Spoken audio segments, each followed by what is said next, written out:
ಏನೇ ಆಗಲಿ, ಎಷ್ಟೇ ಖರ್ಚಾಗಲಿ, ನಿನ್ನನ್ನು ನಾನು ಉಳಿಸ್ಕೋತೀನಿ ಅಂತ ವಿಷ್ಣು ಸರ್ ಯಾರಿಗೆ ಹೇಳಿದರು? ಮಕ್ಕಳ ವಿದ್ಯಾಭ್ಯಾಸಕ್ಕೆ ಅಂತ ಕೊಡ್ತಿದ್ದಂತಹ ಹಣ ದುರುಪಯೋಗ ಆಗ್ತಿದೆ ಅಂತ ಗೊತ್ತಾದಾಗ ವಿಷ್ಣು ಸರ್ ಏನು ಮಾಡಿದ್ರು? ವಿಷ್ಣು ಸರ್ ಅವರ ಆತ್ಮೀಯರಲ್ಲಿ ಡಿಸೆಂಬರ್ 30ರಂದು ನಿಮಗೊಂದು ಸರ್ಪ್ರೈಸ್ ಕೊಡ್ತೇನೆ ಅಂತ ಹೇಳಿದ್ದರು.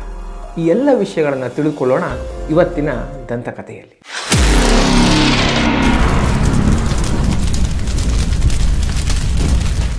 ಸ್ನೇಹಿತರೆ, ಇವತ್ತಿನ ಸಂಚಿಕೆಯಲ್ಲಿ ವಿಷ್ಣು ಸರ್ಗೆ ಆತ್ಮೀಯರಾಗಿದ್ದಂತಹ ಒಂದಿಬ್ಬರು ವ್ಯಕ್ತಿಗಳ ಜೀವನದಲ್ಲಿ ನಡೆದಂತಹ ಕೆಲವೊಂದು ವಿಶೇಷ ಘಟನೆಗಳನ್ನು ನಾವು ತಿಳಿದುಕೊಳ್ಳೋಣ. KS ಹಿರೇಮಠ ಅಂತ ಒಬ್ಬರು ಸಹಾಯಕ ನಿರ್ದೇಶಕರಿದ್ದರು.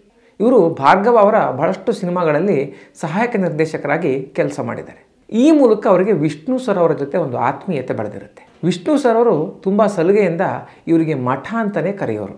ವಿಷ್ಣು ಸರ್ಗೆ ಸ್ಕ್ರಿಪ್ಟ್ ರೀಡಿಂಗ್ ಮಾಡಬೇಕಿದ್ರೆ ಇವರು ಇಲ್ದಿದ್ರೆ ಆಗ್ತಾನೇ ಇರಲಿಲ್ಲ. ಹಾಗಾಗಿ ಬಹಳಷ್ಟು ಸಿನಿಮಾಗಳಲ್ಲಿ ಒಂದು ಸ್ಕ್ರಿಪ್ಟ್ ರೀಡಿಂಗ್ ಟೈಮಲ್ಲಿ ವಿಷ್ಣು ಸರ್ಗೆ ಇವರು ಸಹಾಯ ಮಾಡ್ತಿದ್ರು. ವಿಷ್ಣು ಸರ್ ಹಾಗೂ KS ಹಿರೇಮಠ ಅವರ ನಡುವೆ ಒಂದು ಆತ್ಮೀಯವಾದ ಒಂದು ಸಂಬಂಧ ಇತ್ತು. ಒಮ್ಮೆ KS ಹಿರೇಮಠ ಅವರಿಗೆ ಅವರ ಮಗ ಒಂದು ವಾಚನ್ನು ಗಿಫ್ಟ್ ಕೊಟ್ಟಿರ್ತಾರೆ.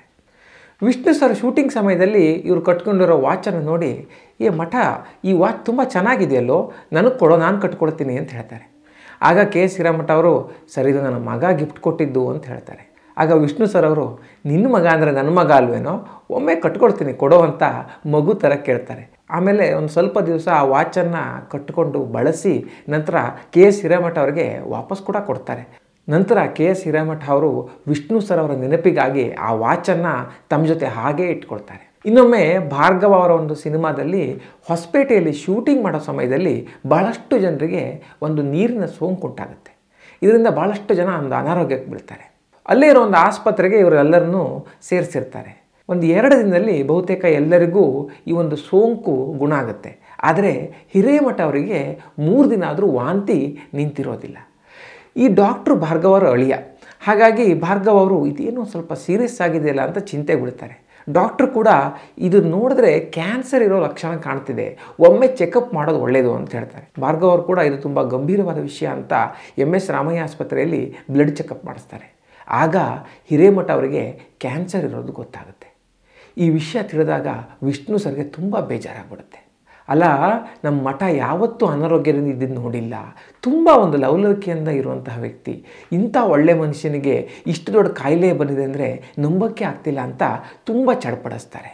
ಆದರೂ ಇನ್ನೊಮ್ಮೆ ಕನ್ಫರ್ಮೇಷನ್ ಮಾಡ್ಕೊಳ್ಳೋಣ ಅಂತ ಮಣಿಪಾಲಲ್ಲಿ ಇನ್ನೊಮ್ಮೆ ಟೆಸ್ಟ್ ಮಾಡಿಸ್ತಾರೆ. ಆಗಲೂ ಕೂಡ ಕ್ಯಾನ್ಸರ್ ಆಗಿರೋದು ದೃಢ ಆಗುತ್ತೆ. KS ಹಿರೇಮಠ ಅವರ ಒಂದು ಆರ್ಥಿಕ ಪರಿಸ್ಥಿತಿ ಅಷ್ಟೇ ಚೆನ್ನಾಗಿರೋದಿಲ್ಲ, ತುಂಬ ಒಂದು ಕಷ್ಟದಲ್ಲಿರ್ತಾರೆ.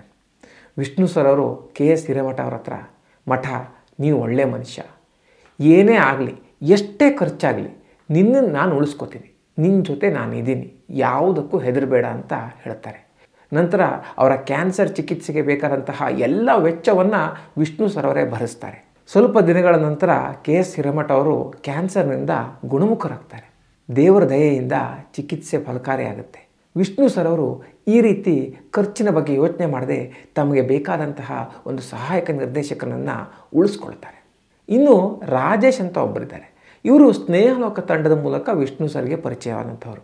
ಇವರು ಹಿರಿಯ ನಟ ಶಿವರಾಮ್ ಅವರಿಗೆ ಅಸಿಸ್ಟೆಂಟಾಗಿ ಕೂಡ ಕೆಲಸ ಮಾಡಿದ್ದಾರೆ. ಸ್ನೇಹಲೋಕದ ಪರಿಚಯದಿಂದ ಇವರು ವಿಷ್ಣು ಸರ್ಗೆ ಆತ್ಮೀಯರಾಗ್ತಾರೆ. ವಿಷ್ಣು ಸರ್ ಅವರು ಭಾಳಷ್ಟು ಜನರಿಗೆ ಸಹಾಯ ಮಾಡ್ತಾರೆ, ವಿದ್ಯಾಭ್ಯಾಸಕ್ಕೆ ಹಣ ಕೊಡ್ತಾರೆ. ಇದನ್ನೆಲ್ಲ ರಾಜೇಶ್ ಅವರು ಮೊದಲು ಕೇಳಿದರು. ಆದರೆ ಸ್ನೇಹಲೋಕ ತಂಡಕ್ಕೆ ಸೇರಿದ ನಂತರ ಪ್ರತ್ಯಕ್ಷವಾಗಿ ವಿಷ್ಣು ಸರ್ ಅವರು ಸಹಾಯ ಮಾಡೋದನ್ನು ಇವರು ನೋಡ್ತಾರೆ. ವಿಷ್ಣು ಸರ್ ಅವರು ಮೊದಲು ಈ ಒಂದು ಹುಡುಗರ ವಿದ್ಯಾಭ್ಯಾಸಕ್ಕೆ ಅಂತ ಹಣ ಕೇಳ್ಕೊಂಡು ಬಂದವರಿಗೆ ಕ್ಯಾಶನ್ನೇ ಕೊಟ್ಟು ಕಳಿಸ್ತಿದ್ರು. ನಂತರ ಈ ರೀತಿ ಕೊಟ್ಟಂತಹ ಹಣ ಕೆಲವೊಬ್ಬರು ದುರುಪಯೋಗ ಮಾಡ್ತಿದ್ದಾರೆ ಅಂತ ವಿಷ್ಣು ಸರ್ಗೆ ಗೊತ್ತಾಗುತ್ತೆ. ಈ ರೀತಿ ಕೊಟ್ಟ ಹಣವನ್ನು ದುರುಪಯೋಗ ಮಾಡ್ಕೊಳ್ತಿದ್ದಾರೆ ಅಂತ ವಿಷ್ಣು ಸರ್ ಅವರು ಸಹಾಯ ಮಾಡೋದನ್ನು ನಿಲ್ಲಿಸಲ್ಲ. ಅದರ ಬದಲು ಯಾರಾದರೂ ವಿದ್ಯಾಭ್ಯಾಸಕ್ಕೆ ಹಣ ಬೇಕು ಅಂತ ಕೇಳ್ಕೊಂಡು ಬಂದರೆ ಯಾವ ಕಾಲೇಜಲ್ಲಿ ಸೀಟ್ ಸಿಕ್ಕಿದೆ, ಫೀಸ್ ಎಷ್ಟಾಗುತ್ತೆ, ಇದನ್ನೆಲ್ಲ ತಿಳಿದುಕೊಂಡು ಸೀದಾ ಆ ಕಾಲೇಜ್ಗೆ ಚೆಕ್ಕನ್ನು ಕೊಡ್ತಿದ್ರಂತೆ. ಈ ರೀತಿ ಯಾರೋ ಒಂದಿಬ್ಬರು ಹಣವನ್ನು ದುರುಪಯೋಗ ಮಾಡ್ಕೊಂಡಿದ್ದಾರೆ ಅಂತ ವಿಷ್ಣು ಸರ್ ಅವರು ಸಹಾಯ ಮಾಡೋದನ್ನು ನಿಲ್ಲಿಸಲ್ಲ. ಇನ್ನು ಸ್ನೇಹಲೋಕ ತಂಡ ಯಾವಾಗಲೂ ಒಂದು ಕ್ರಿಕೆಟ್ ಆಡಲಿಕ್ಕೆ ಒಟ್ಟುಗೂಡೋದು ನಿಮಗೆಲ್ಲ ಗೊತ್ತೇ ಇದೆ. ಡಿಸೆಂಬರ್ 13, 2009 ಈ ಒಂದು ಸಂಡೆಯಲ್ಲಿ ವಿಷ್ಣು ಸರ್ಗೆ ಸ್ನೇಹಲೋಕ ತಂಡದ ಒಂದು ಕ್ರಿಕೆಟ್ ಮ್ಯಾಚಿಗೆ ಬರೋಕ್ಕಾಗಲ್ಲ. ಆದರೆ ಅವರು ನನಗೆ ಬರೋಕ್ಕಾಗಲ್ಲ, ನೀವೆಲ್ಲ ನನ್ನ ಮನೆಗೆ ಬಂದುಬಿಡಿ ಅಂತ ಎಲ್ಲರನ್ನೂ ಅವ್ರ ಮನೆಗೆ ಕರೆದಿರ್ತಾರೆ. ಅಲ್ಲೊಂದು ಔತಣಕೂಟವನ್ನು ಏರ್ಪಡಿಸಿರ್ತಾರೆ. ಈ ರೀತಿ ಒಂದು ಔತಣ ಆದಮೇಲೆ ಪ್ರತಿಯೊಬ್ಬರ ಜೊತೆನೂ ಮಾತಾಡಿ ಅವರನ್ನು ಬೀಳ್ಕೊಡ್ತಾರೆ. ಈ ರೀತಿ ಬೀಳ್ಕೊಡುವಾಗ ಸ್ನೇಹಲೋಕದ ಒಂದು ಸದಸ್ಯರ ಹತ್ರ ಡಿಸೆಂಬರ್ 30ಕ್ಕೆ ಕಾಯ್ತಾ ಇರಿ, ನಿಮಗೆಲ್ಲ ಒಂದು ಸರ್ಪ್ರೈಸ್ ಕೊಡ್ತೇನೆ ಅಂತ ಹೇಳಿರ್ತಾರೆ. ಆದರೆ ವಿಧಿ ಹೇಗಿತ್ತು ನೋಡಿ, ಡಿಸೆಂಬರ್ 30ರಂದೇ ವಿಷ್ಣು ಸರ್ ಅವರು ನಮ್ಮನ್ನೆಲ್ಲ ಬಿಟ್ಟು ಹೋಗ್ತಾರೆ. ಇದು ಅವರ ಒಂದು ಸಾವಿನ ಬಗ್ಗೆ ಅವರ ಆತ್ಮೀಯರಿಗೆ ಕೊಟ್ಟಂತಹ ಮುನ್ಸೂಚನೆಯೋ ಗೊತ್ತಿಲ್ಲ. ಒಟ್ಟಿನಲ್ಲಿ ಅವರ ಸರ್ಪ್ರೈಸ್ ಕೊಡ್ತೇನೆ ಅಂತ ಹೇಳಿದ ದಿವಸನೇ ಅವರು ತೀರು ಹೋಗಿರ್ತಾರೆ. ಅವರು ಈ ರೀತಿ ಹೇಳಿ ತೀರ್ಕೊಂಡಿದ್ದಕ್ಕೆ ಸ್ನೇಹಲೋಕದ ಒಂದು ಸದಸ್ಯರಿಗೆ ಇದೊಂಥರ ವಿಚಿತ್ರ ಅಂತ ಅನಿಸಿರುತ್ತೆ. ರಾಜೇಶ್ ಅವರಿಗೆ ವಿಷ್ಣು ಸರ್ ಅವರ ಒಂದು ಒಡನಾಟದಿಂದ ಅವರು ದೇವರಂತಹ ವ್ಯಕ್ತಿ ಅಂತ ಒಂದು ಅಭಿಪ್ರಾಯ ಇರುತ್ತೆ. ಆದರೆ ಈ ಘಟನೆ ಮೂಲಕ ಅವರು ನಿಜವಾಗ್ಲೂ ದೇವಮಾನವಾಗಿದ್ದರ ಅಂತ ಒಂದು ಅನುಮಾನ ಬಂದಿರುತ್ತೆ. ಸ್ನೇಹಿತರೆ, ಈ ವಿಡಿಯೋ ನಿಮ್ಗೆ ಇಷ್ಟ ಆಗಿದ್ದರೆ ತಪ್ಪದೇ ಶೇರ್ ಮಾಡಿ. ಹಾಗೆಯೇ ಈ ರೀತಿಯ ಇನ್ನಷ್ಟು ಕುತೂಹಲಭರಿತವಾದ ವಿಷಯಗಳನ್ನು ನೀವು ತಿಳ್ಕೋಬೇಕು ಅಂತಿದ್ದರೆ ನಮ್ಮ ಕನ್ನಡ ಮಾಣಿಕ್ಯ ಚಾನಲ್ಗೆ ತಪ್ಪದೇ ಸಬ್ಸ್ಕ್ರೈಬ್ ಮಾಡಿ. ಮುಂದಿನ ವಿಡಿಯೋದಲ್ಲಿ ಮತ್ತೊಮ್ಮೆ ಸಿಗೋಣ. ಅಲ್ಲಿವರೆಗೂ ನಮಸ್ಕಾರ.